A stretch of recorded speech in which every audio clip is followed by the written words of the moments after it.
بسم اللہ الرحمن الرحیم۔ اللہم صلی علی سیدنا و مولانا محمد وعلی آل سیدنا و مولانا محمد وبارک وسلم۔ میرے راہ ہدایت کے ناظرین و سامعین، انسان اللہ تبارک و تعالیٰ کی تخلیق کا شاہکار ہے۔ اس کو جب فرشتوں کے سامنے پیش کیا گیا تو کائنات کے جتنے بھی علوم تھے وہ سارے کے سارے اس کے اندر رکھ دیے گئے۔ اس کی بلندی کا ایک یہ بھی سبب ہے کہ وہ تمام علوم اور ان اشیاء کی حقیقتوں کو جاننے والا ہے۔ صرف مادی علم یا صرف بنیادی علم یا ابتدائی علم نہیں ہے، اسے تمام حقیقتوں کا اور ان اشیاء کی جو حقائق ہیں ان کو بھی جاننے والا ہے۔ علم کیا ہے، اس کی حقیقت کیا ہے، اس کی وسعت کتنی ہے، اس کا ادراک عقل انسانی کے بس کی بات نہیں۔ کلام الہی، اللہ تبارک و تعالیٰ کی طرف سے نازل کردہ کتاب ہمارے پاس موجود ہے۔ اس کا ایک ایک لفظ اپنے اندر بحر بے قرار رکھتا ہے۔ معانی، مفاہیم، مطالب، تشریح میں ایک بحر بے قرار ہے۔ کوئی بھی عقل انسانی اس کا ادراک نہیں کر سکتی، اس کی وسعتوں کو نہیں پا سکتی۔ جس کو اس نے جتنا فہم دیا، جتنا شعور دیا، اس نے اتنا جانا۔ ہم جو بھی کوئی اس کو سمجھ لیتا ہے تو اس معنی و مفہوم پر حد نہیں اس کو لگانی چاہیے، کیوں کہ وہ اس لامحدود کا کلام ہے تو اس کے معنی بھی لامحدود ہیں، اس کی حد بندی نہیں ہے۔ ہر روز اس کے معنی و مفہوم بدلتے ہیں، وقت کے ساتھ حقائق سامنے آتے ہیں۔ جس طرح وہ خود کہتا ہے کل یوم ہوا فی شان، کہ ہر روز وہ ایک نئی شان کے ساتھ آتا ہے۔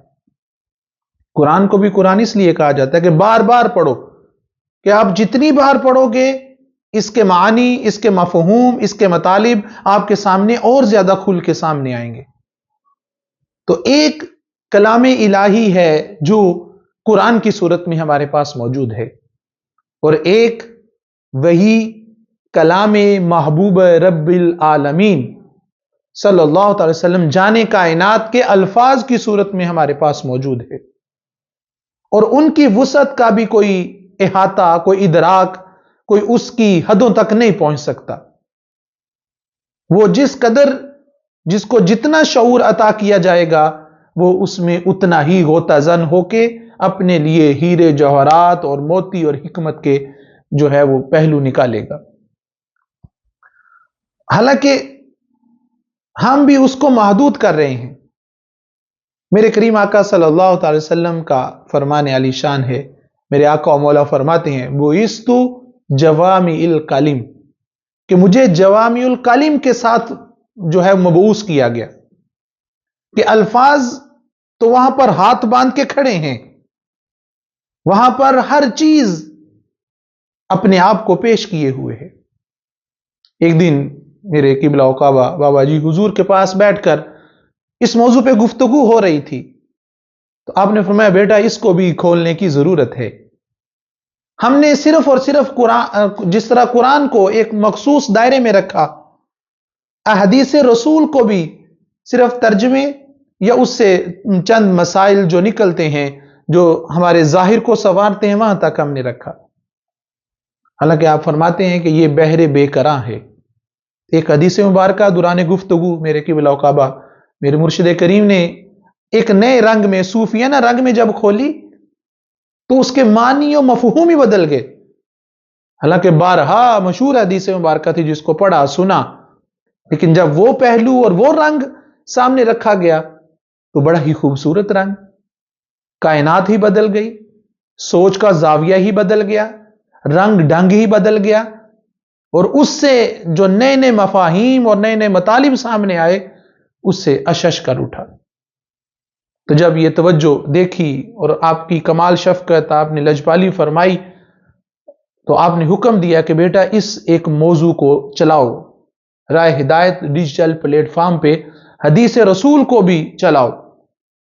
تو اس کے لیے پھر بیٹھے تو ایک نام منتخب ہوا، فرمان رحمت صلی اللہ تعالی علیہ وسلم. یعنی احادیث مبارکہ، وہ سیاستہ کی حدیثیں ہوں یا کوئی بھی جو مشہور احادیث ہیں، ان کو ایک نئے رنگ میں، ان کے معنی و مفہوم ایک نئے ڈھنگ میں اور ایک صوفیانہ رنگ میں جو ہے وہ اپنے ناظرین اور سامعین کے سامنے پیش کریں گے. اور انشاءاللہ تعالی اس سلسلے میں میں اپنے پیر و مرشد قبلہ و کعبہ حضرت خواجہ فقیر صوفی حاجی غلام مصطفیٰ شاہ ناصری نقیبی دامت برکاتہم العالیہ کی زبان اقدس سے جو احادیث مبارکہ کی تشریح سنیں گے اور آپ کے فرامین کے مطابق اس کی تشریح کو اپنے ناظرین و سامعین کی خدمت میں منوان پیش کرنے کی کوشش کریں گے، تاکہ ہم بھی اس جہان سے، اس نئے رنگ سے لطف اندوز ہو سکے. کیونکہ وہ رنگ جب ہم پہ چڑھے گا تو صرف باطن نہیں فقط سنورے گا، بلکہ ہمارا ظاہر بھی سنورے گا، باطن بھی سنورے گا. امت مسلمہ پھر سے اپنے کھوئے ہوئے مقام کی طرف جائے گی. امت کا زوال عروج میں بدلے گا، اور امت کے نوجوانوں کی جو خستہ حالی ہے، جو پریشان کرنے والی چیزیں ہیں، ان سے انشاءاللہ ایک طبقہ اپنی حالتوں سے باہر بھی نکلے گا اور پھر اس سے مستفیض بھی ہوگا. تو انشاءاللہ ہم اپنی اگلی نشست میں کوئی ایک حدیث مبارکہ کو منتخب کر کے اس کے نئے معنی و مفہوم اور مطالب جو اپنے قبلہ حضور بابا جی سرکار کی زبان اقدس سے سنیں گے، اس کو اپنے سامعین کے سامنے رکھیں گے. تو یہ پہلی نشست میں اس کا ہلکا سا میں نے آپ کو تعارف پیش کیا. اللہ پاک اس عمل میں ہمیں برکتیں عطا فرمائے اور ہمیں اور زیادہ وسعت عطا فرمائے، اور اپنی عطا کی بارشیں ہم پہ اور زیادہ کرے، تاکہ جتنا اس نے ہمیں نوازا دیا اس کو ہم عوام الناس اور حضور کی امت تک پہنچانے میں اپنا کردار ادا کریں. والسلام علیکم ورحمۃ اللہ وبرکاتہ.